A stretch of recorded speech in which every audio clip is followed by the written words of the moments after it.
Welcome back to Living in the Pacific Northwest with Hal Byrd. On today's video, we are going to be talking about the 3 best restaurants for waterfront dining in Vancouver, Washington. So if that's something you're interested in, stay tuned.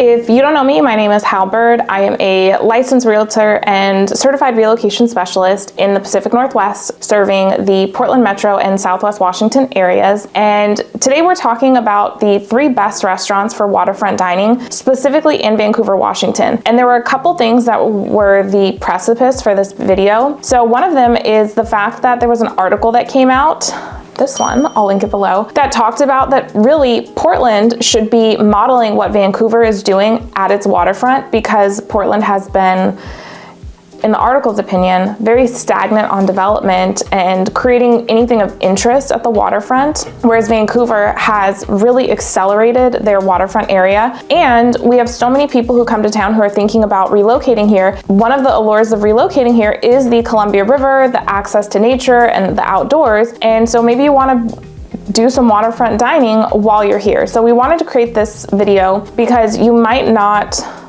find these restaurants as the obvious choices for best waterfront dining in Vancouver. And so I want to make sure that you don't miss out. So without further ado, let's get started. Now for each restaurant, we are going to cover 4 topics that we think make these the best restaurants at the Vancouver waterfront. And those are menu, ambiance, price point, and view.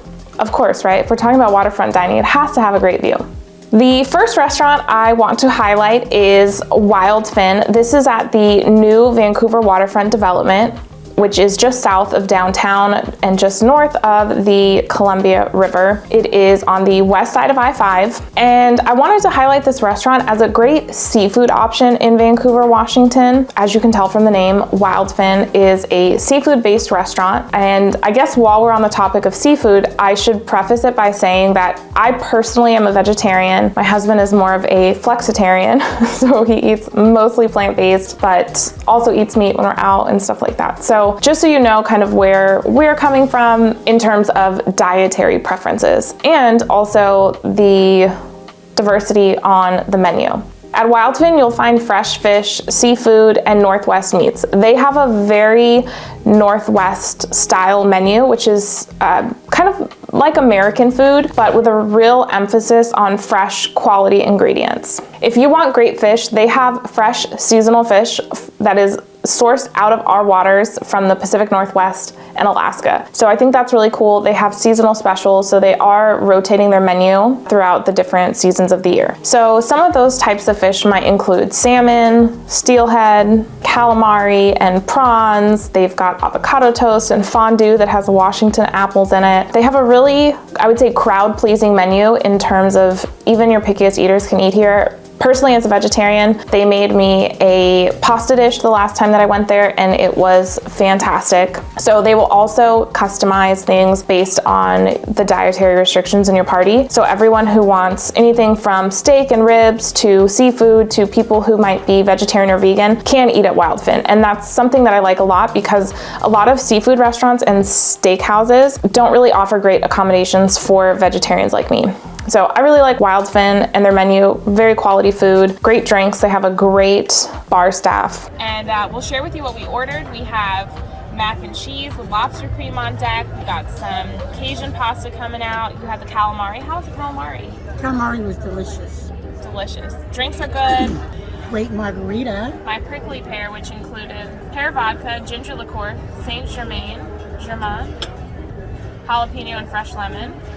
And the scratch margarita has Blanco tequila, triple sec, fresh lime, and simple syrup. The ambiance in WildFin is really great. I've eaten indoors in the bar, and I've also eaten outdoors on the patio in the summer. So one of the great things about where WildFin is located. It's a very prime spot right next to the Grant Street Pier at the new Vancouver waterfront. If you want to sit outside and watch people and dogs walk by and see the water and look at the bridge, this is a really great place. I highly recommend sitting outside in the summer. The price point for WildFin entrees ranges from the low $20 to the low $30, with the most expensive entree topping out at $45 for the grilled ribeye. They also have a great dessert menu, and one of my favorite cookies I've ever had was actually from WildFin. It was a chocolate chip cookie with cherries in it.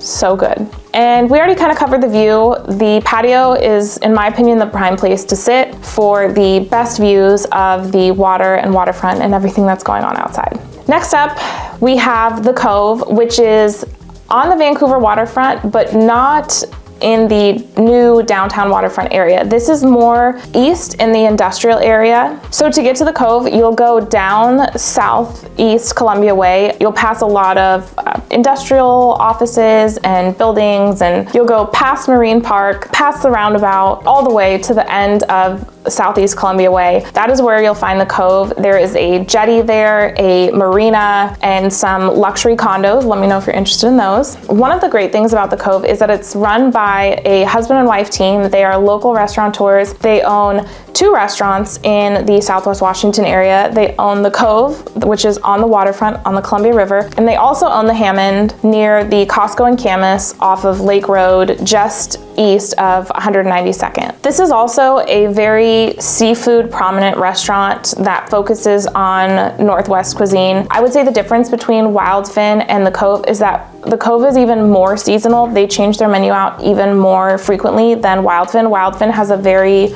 extensive staple menu with a smaller seasonal section, and I would say the Cove is much more focused on seasonality and that Northwest cuisine that we were talking about. They also have fantastic cocktails. I would recommend the Illegal in Utah drink. We enjoyed that one. We've actually have a whole video about the Cove, which I'll link right here, so you can watch that if you want to see what we ate. We went last year on the hottest day of the year. It was like 8 p.m. and it was still 100 degrees. I do recommend sitting outside as much as possible. Like, that's one of the benefits of being on the water. So if you go in the summer, I would highly recommend doing that, but their interior dining is also very comfortable. The thing that stands out the most to me about the Cove is the level of service. I would say that their level of service far exceeds the price. They're not a budget restaurant. It is a nice restaurant. These are all places you could go out for date night. We do have some more casual restaurants on the waterfront, and maybe we'll do a feature about that. So if you want to know the casual restaurants that are on the waterfront, drop that in the comments below. Also, make sure to subscribe and like this video. If you're hanging with us now, just hit that like button right now before you forget. I would really appreciate it. The Cove is also open for private dining and events, and they host really cool wine dinners and seasonal dinners. Like, they have a Valentine's Day dinner coming up. It's great if you're looking for an experience around waterfront dining. I would check to see what events they might have, you know, coming up or while you're in town. Shareable plates start around the high teens, and then the mains go from the high 20s to the high 40s, and the most expensive option, of course, the steak, is the filet steak at $47. For dessert, I highly recommend the gooey butter cake.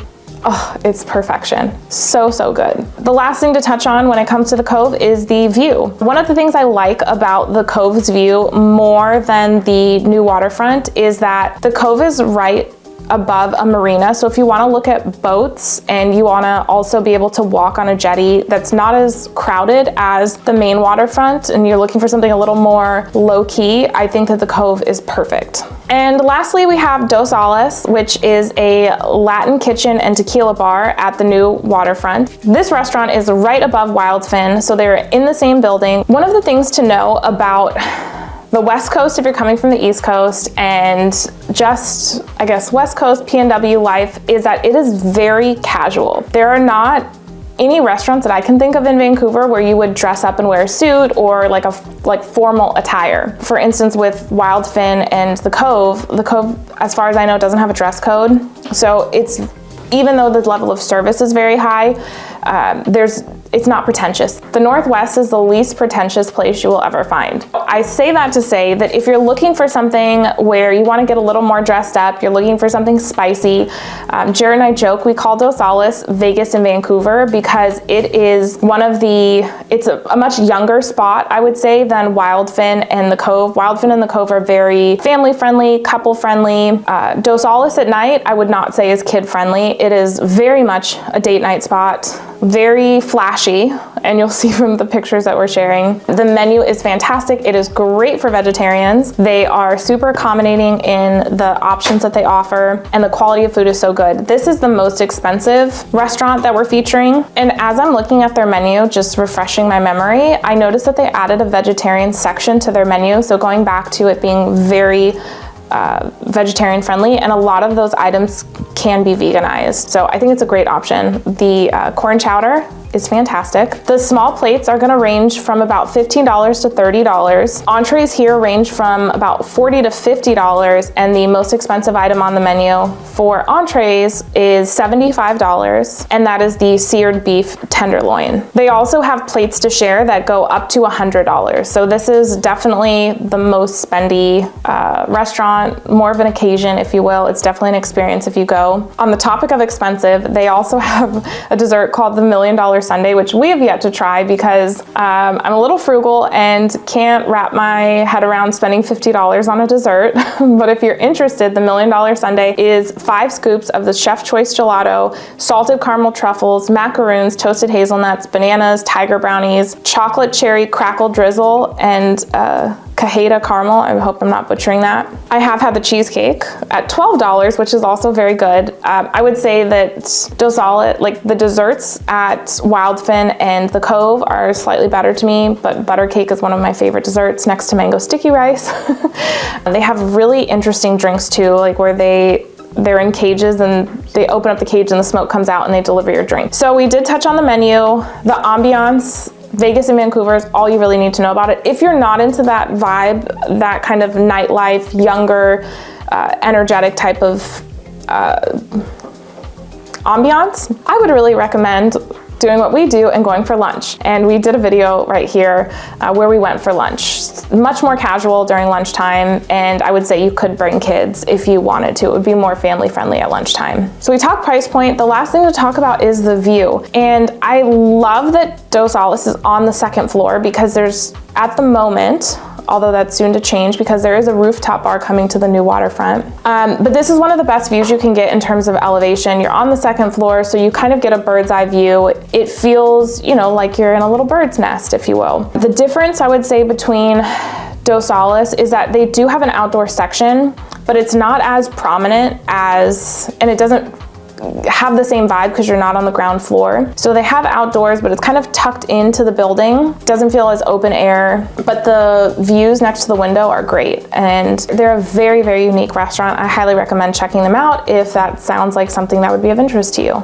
And if you're watching this and you're not a local, I do want to touch on parking because if you are coming from somewhere like California or the East Coast where it seems like the cities like to nickel and dime you for everything. It's paid parking, no outside food, like everything, every little thing they want to charge you for. Parking at the Cove is actually free. Parking in downtown Vancouver is very easy because on weekends and after 6 p.m. during the weekdays, it is free on the street. So street parking is free, and then the lot is $1.50 an hour? We always try to find street parking, but to the best of my knowledge, I believe the lots are $1.50 an hour, somewhere around there. So not crazy expensive. So parking, depending on the time, can be challenging. The lots are getting more cramped as it becomes more popular. Just plan ahead and get there a little early if you need to look for parking. Thank you for joining me on this video. I hope this was a fun topic. If you have any other topics you'd like me to cover, please put them down in the comments below. And if you are considering a move to the Pacific Northwest, please reach out to me. I'd be happy to assist you, whether you're looking to buy, sell, or invest in the Pacific Northwest. Make sure to shoot me a text, 360-818-4438. Also, my Zoom calendar is open to you below. It's in the description box. Make sure to subscribe. I will catch you next time. Ciao.